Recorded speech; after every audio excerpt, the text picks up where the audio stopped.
Hi എല്ലാവർക്കും വിഷ്ണു ശാലിനിയുടെ മറ്റൊരു മനോഹരമായ എപ്പിസോഡ് റിവ്യൂയിലേക്ക് സ്വാഗതം. വിഷ്ണു പറയുകയാണ്, എനിക്കൊരു കാര്യം പറയാനുണ്ടായിരുന്നു. ശാലിനി പറയുകയാണ്, പറഞ്ഞോ. പരിങ്ങി പരിങ്ങി വിഷ്ണു പറയുകയാണ്, അത് പറയാനുള്ളത് പറഞ്ഞാൽ എങ്ങനെ എടുക്കുമെന്ന് എനിക്കറിയില്ല. ശാലിനി പറയുകയാണ്, എന്തായാലും തുറന്നു പറഞ്ഞോളൂ. അതെ, ഇനി അത് വെച്ച് താമസിപ്പിക്കാൻ പറ്റില്ല, അതുകൊണ്ട് തുറന്നു തന്നെ പറയാം.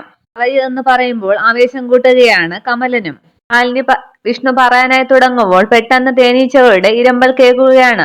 അത് കണ്ട് വിഷ്ണു പെട്ടെന്ന് ശാലിനിയെ പിടിച്ച് എഴുന്നേൽപ്പിക്കുകയാണ്. ശാലിനി പെട്ടെന്ന് എഴുന്നേൽക്ക്, എന്റെ അമ്മ കാട്ടു തേനീച്ചെന്നും പറഞ്ഞ് ഓടുകയാണ് കമലൻ. ശാലിനിയെ പാറയുടെ മുകളിൽ നിന്നും താഴെ ഇറക്കിയ ശേഷം പെട്ടെന്ന് വായെന്നും പറഞ്ഞ് ശാലിനിയെ പിടിച്ചുകൊണ്ട് ഓടുകയാണ് വിഷ്ണു. അതേസമയം ബാലചന്ദ്രനെയും കൂട്ടരെയും ഓട്ടിക്കുകയാണ് തേനീച്ചകൾ.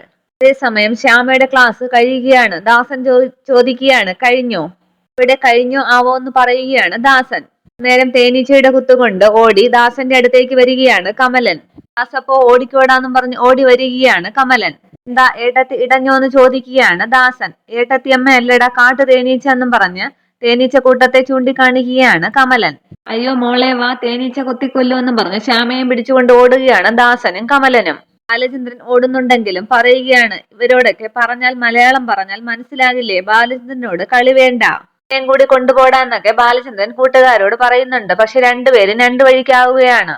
എന്നെ കുത്തിയാൽ ഞാൻ തിരിച്ചു കുത്തും, എന്നെ അറിഞ്ഞുകൂടാന്നൊക്കെ പറഞ്ഞു ഓടുകയാണ് ബാലചന്ദ്രൻ. ഇത്രയും പറഞ്ഞ് ബാലചന്ദ്രൻ നോക്കുമ്പോൾ തേനീച്ചകളെ കാണുന്നില്ല. അപ്പൊ പേടിയുണ്ടെന്ന് പറയുകയാണ് ബാലചന്ദ്രൻ. പോയി, അതൊക്കെ പേടിച്ചു പോയി എന്ന് ബാലചന്ദ്രൻ പറയുമ്പോൾ പെട്ടെന്ന് ബാലചന്ദ്രനെ ഫോൺ ചെയ്യുകയാണ് ഗോപാലകൃഷ്ണൻ. പറയാളിയ വരാമെന്നോ? ഇവിടെ നല്ല അന്തരീക്ഷമാണ്, നമ്മൾ ഇവിടെ മാക്സിമം എൻജോയ് ചെയ്തുകൊണ്ടിരിക്കുകയാണ്. അളിയൻ കൂടി വന്നാൽ മാക്സിമം നമുക്കത് ഷെയർ ചെയ്യാമായിരുന്നു. നേരം തേനീച്ചയുടെ കുത്തുകൊണ്ട് നിലവിളിക്കുകയാണ് ബാലചന്ദ്രൻ. ബാലചന്ദ്രൻ പറയുകയാണ്, അത് നിലവിളിയല്ല, എൻജോയ്മെന്റിന്റെ വിളിയാണ്. അളിയൻ വാ അളിയ, നേരിട്ട് അനുഭവിച്ചാലേ അതിന്റെ സുഖം നമുക്ക് അറിയാൻ പറ്റൂ. ഫോൺ വെച്ച് ബാലചന്ദ്രൻ തിരിഞ്ഞു നോക്കുമ്പോൾ വീണ്ടും തേനീച്ചകളെ കാണുകയാണ്. അയ്യോ ഇതൊന്നും പോയില്ലേന്നും പറഞ്ഞ് വീണ്ടും ഓടുകയാണ് ബാലചന്ദ്രൻ. അതേസമയം ശ്യാമയും പിടിച്ചുകൊണ്ട് ഓടുകയാണ് ദാസനും കമലനും. കുറെ ദൂരം ഓടിയ ശേഷം കമലൻ പറയുകയാണ്, നിൽക്ക് നിൽക്ക്, നമുക്ക് ഇവിടെ ഒളിക്കാം, തുറസായ സ്ഥലത്തു കൂടി പോകേണ്ട. അതിനുശേഷം കുറച്ച് മരങ്ങൾക്കിടയിൽ ഒളിക്കുകയാണ് വിഷ്ണുവും ദാസനും കമലനും ശ്യാമയും.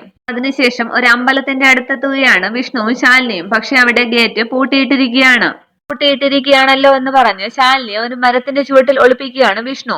അതിനുശേഷം ശാലിനിയോട് ഷാൾ പുതയ്ക്കാൻ പറയുകയാണ് വിഷ്ണു. അതിനുശേഷം തേനീച്ചകളെ ഓടിക്കാൻ ശ്രമിക്കുകയാണ് വിഷ്ണു.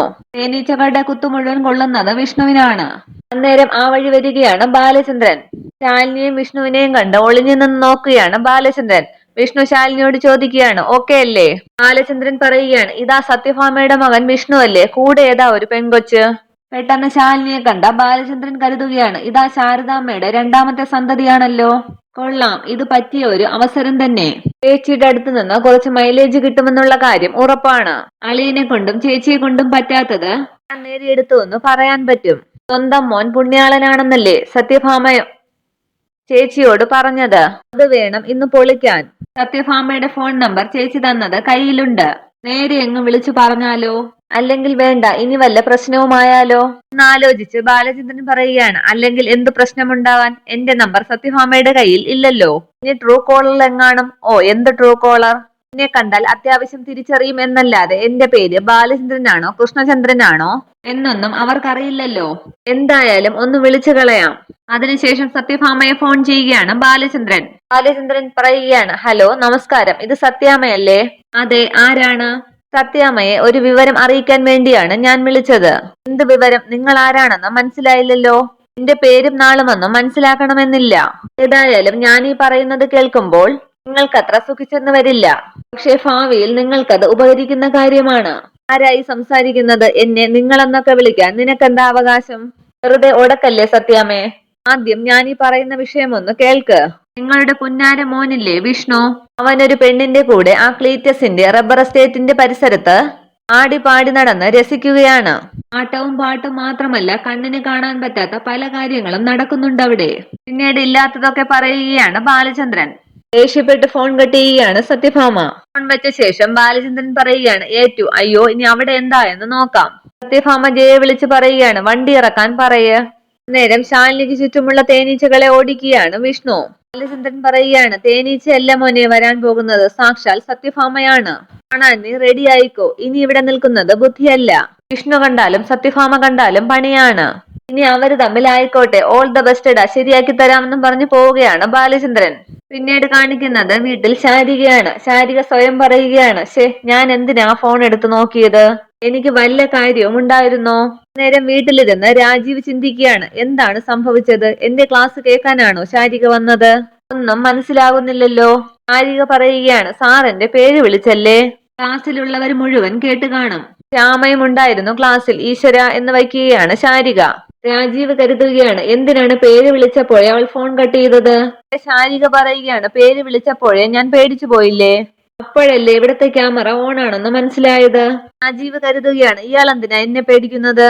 പേടിക്കാൻ ഇയാൾ എന്റെ സ്റ്റുഡന്റ് ആണോ? സ്റ്റുഡന്റ് തന്നെ. ചില വിഷയങ്ങൾ സാറ് തന്നെ എനിക്ക് പറഞ്ഞു തരണം. ഈ പെണ്ണിനെ ഒരു പിടുത്തവും കിട്ടുന്നില്ലല്ലോ ഭഗവാനെ. പേര് വിളിക്കുന്നത് പേടിയാണെങ്കിലോ? ദേഷ്യമാണോ? മനസ്സിലാകുന്നില്ലല്ലോ.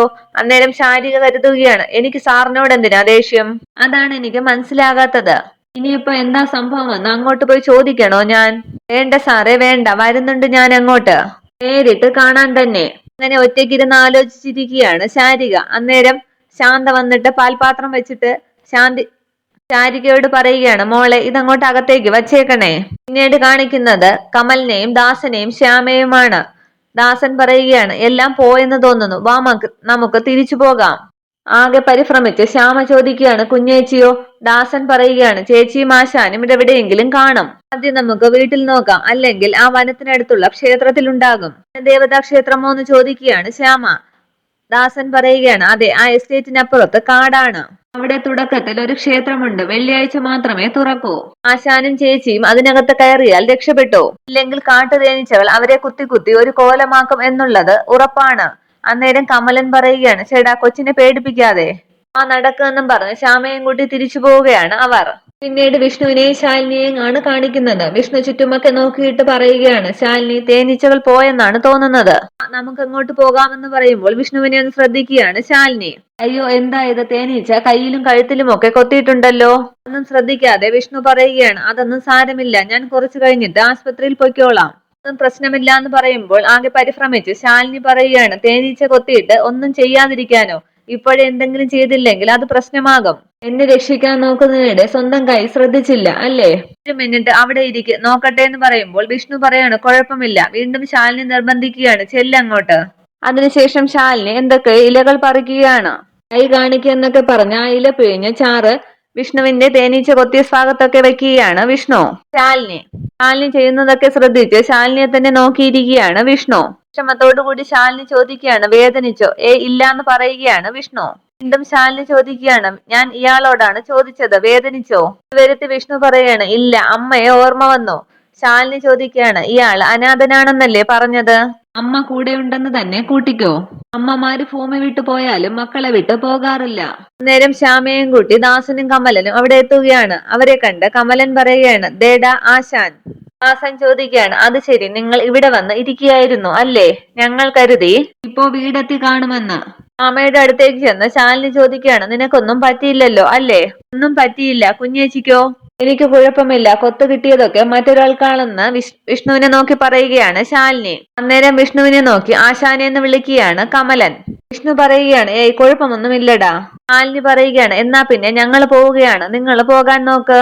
വിഷ്ണു പറയുകയാണ്, അല്ല, നിങ്ങളെ ഞാൻ കൊണ്ടാക്കാം. സാരമില്ല, ഇവിടെ രാജചേച്ചിയുടെ വീട്ടിലേക്ക് ഒരു ഷോർട്ട് കട്ട് ഉണ്ട്, ചേച്ചിയെയും ഒന്ന് കണ്ടു കളയാം. പോകാൻ തുടങ്ങിയ ശാലിനി തിരിച്ചു നിന്നിട്ട് വീണ്ടും ചോദിക്കുകയാണ്, അല്ല, ഇയാൾക്ക് എന്നോടെന്തോ പറയാനുണ്ടെന്ന് പറഞ്ഞല്ലോ, എന്താ അത്? പറഞ്ഞേ കേൾക്കട്ടെ. ആശാനെ പറയുന്ന കണ്ണു കാണിക്കുകയാണ് ദാസനും കമലനും. പറഞ്ഞോന്ന് പറയുകയാണ് ശാലിനി. പിന്നീട് കാണിക്കുന്നത് ശാരദാമ്മയാണ്. ACPയുടെ മുന്നിൽ വെച്ച് രാജേശ്വരിക്ക് അവധി പറഞ്ഞ കാര്യങ്ങൾ ആലോചിക്കുകയാണ് ശാരദാമ്മ. ശാരദാമ്മയോട് പറയുകയാണ്, അമ്മ അറിഞ്ഞില്ലല്ലോ നമ്മുടെ രാജീവ് സാറിന് സുഖമില്ലാന്ന്. പക്ഷെ അതൊന്നും ശ്രദ്ധിക്കാതെ നിൽക്കുകയാണ് ശാരദാമ്മ. അമ്മയെന്ന് ഉറക്കെ വിളിക്കുകയാണ് ശാരിക. എന്താ? രാജീവ് സാറിന് സുഖമില്ലാന്ന്? അമ്മ എന്താ ഈ ലോകത്തൊന്നും അല്ലേ? രാജീവ് സാറോന്ന് അറിയാത്ത പോലെ ചോദിക്കുകയാണ് ശാരദാമ്മ. ശാരിക പറയുകയാണ്, ഇവിടെ ഭക്ഷണം കഴിക്കാൻ വരുന്ന ഒരാളില്ലേ? അമ്മയുടെ ലെക്ചർ രാജീവ് രംഗനാഥ്. അമ്മയല്ലേ അദ്ദേഹത്തിന് കടയിൽ പറ്റുകൊടുക്കാമെന്ന് സമ്മതിച്ചത്? ശാന്ത ചോദിക്കുകയാണ്, എന്ത് പറ്റി ശാരി ആ സാറിന്? സുഖമില്ല ശാന്തേച്ചി, നല്ല ചുമയൊക്കെ ഉണ്ട്. കുളിരും പനിയും ഉണ്ടോന്നാണ് എന്റെ സംശയം. ശാന്ത ചോദിക്കുകയാണ്, ആണോ? ഭക്ഷണം കഴിക്കാനായി കുറച്ചു നാളായിട്ട് ആ സാറിനെ കാണാനില്ലല്ലോ. സുഖമില്ലാത്തത് കൊണ്ടായിരിക്കും അല്ലേ? പക്ഷെ ഇവരുടെ സംസാരമൊന്നും ശ്രദ്ധിക്കാതെ വിഷമിച്ചു തന്നെ നിൽക്കുകയാണ് ശാരദാമ്മ. ശാന്ത പറയുകയാണ്, ഇവിടെ വന്നില്ലെങ്കിലും പുറത്തു നിന്നല്ലേ കഴിപ്പ് മുഴുവൻ. എല്ലാ ഹോട്ടലിലും വിളമ്പുന്നത് വളിച്ചതും പുളിച്ചതുമൊക്കെയാണ്. എപ്പം വയറുകേടായി എന്ന് ചോദിച്ചാൽ മതി. ഏതായാലും ശാരി ഒരു കാര്യം ചെയ്യ്, രാജീവ് സാറിന്റെ അസുഖം മാറുന്നത് വരെ ഇവിടുന്ന് ഭക്ഷണം അങ്ങോട്ട് കൊണ്ടുപോയി കൊടുക്കാം. ഇത് കേട്ട് സന്തോഷിക്കുകയാണ് ശാരിക. ശാന്ത ചോദിക്കുകയാണ്, എന്താ പിന്നെ അങ്ങനെ ചെയ്താലോ? ശരി, അങ്ങനെ തന്നെ ചെയ്യാമല്ലോ. എന്താ അമ്മയെന്ന് ചോദിക്കുകയാണ് ശാരിക. വേറെ എന്തോ ആണ് ചോദിച്ചതെന്ന് കരുതി ഒന്ന് മൂളുകയാണ് ശാരദാമ്മ. ശാന്ത പറയുകയാണ്, ശാരദാമ്മയ്ക്ക് കുഴപ്പമൊന്നുമില്ല. നീ വാ, ഞാൻ ഇപ്പോൾ തന്നെ ഭക്ഷണം എടുത്ത് പാത്രത്തിലാക്കി തരാം. ആ കൂടെ എന്നും പറഞ്ഞ് ശാന്ത ശാരികയും കൂട്ടി പോവുകയാണ്. പിന്നീട് ശാന്ത രാജീവിനുള്ള ഭക്ഷണം തയ്യാറാക്കി ശാരികയുടെ കയ്യിൽ ഏൽപ്പിക്കുകയാണ്. അടുപ്പിന്റെ ചുവട്ടിൽ തന്നെ തിരിഞ്ഞു നിന്ന് ആലോചിച്ചു നിൽക്കുകയാണ് ശാരദാമ്മ. ശാരിക പറയുകയാണ്, ചേച്ചി ഇത് വരാന്തയിലേക്ക് വെച്ചേര്, ഞാനൊന്ന് അമ്മയോട് പറഞ്ഞിട്ട് വരാം. അന്നേരം ശാരദാമ്മയുടെ സാരിത്തുമ്പിലേക്ക് സാരി പടരുകയാണ്. അവിടേക്ക് ചെന്ന ശാരിക അത് കാണുന്നു. അമ്മയെന്ന് ശാരിക ഉറക്കെ വിളിക്കുമ്പോൾ പെട്ടെന്ന് അത് ശ്രദ്ധിക്കുകയാണ് ശാരദാമ്മ. ശാരിക ഓടി വെള്ളമെടുത്തുകൊണ്ട് അന്ന് തീ അണയ്ക്കുകയാണ്. സങ്കടപ്പെട്ട് ശാരിക ചോദിക്കുകയാണ്, എന്താ അമ്മ ഇത്? മോളെ, അത് ഞാൻ. അമ്മ ഇത് ഏത് ലോകത്താണ്? ഉടുത്തിരിക്കുന്ന സാരിക്ക് തീ പിടിക്കുന്നത് പോലും അറിയാതെ. ഒരു നിമിഷം എനിക്ക് എന്റെ നെഞ്ചിടിപ്പ് പോലും നിന്നുപോയി. ഭയങ്കരം തന്നെ എന്ന് പറയുകയാണ് ശാരിക. പെട്ടെന്ന് പോയി മുഖം കഴുകിയ ശേഷം ശാരദാമ്മ പറയുകയാണ്, സാരമില്ല മോളെ, സാരിക്കല്ല തീ പിടിച്ചത് മനസ്സിനാണ്.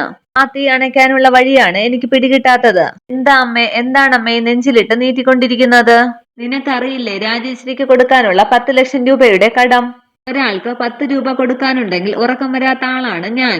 അപ്പോഴാണ് 10 ലക്ഷം രൂപ അവര് തന്നെ പിടിച്ചേൽപ്പിച്ചതാണെങ്കിലും അതിന് നമ്മൾ കടപ്പെട്ടിരിക്കുകയല്ലേ, അതും ആ ജന്മശത്രുക്കളോട്. അവധികളെല്ലാം കഴിഞ്ഞു, ഇനി ശ്രീരഞ്ജിനി പറഞ്ഞ 3 ആഴ്ച കൂടി. ആ പണം കൊടുക്കാൻ പറ്റിയില്ലെങ്കിൽ ശാരദ ഇതുപോലെ നിന്നങ്ങ് കത്തുകയാകും ഭേദം. ജീവിക്കണ്ട പിന്നെ എനിക്ക്. മാനം പണയം വെച്ചൊരു ജീവിതം ശാരദയ്ക്ക് വേണ്ട. അത്ര തന്നെ എന്നൊക്കെ പറഞ്ഞ് വിഷമിക്കുകയാണ് ശാരദാമ്മ. ഇത്രയുമാണ് ഇന്നത്തെ എപ്പിസോഡ് വിശേഷങ്ങൾ. Okay, thank you.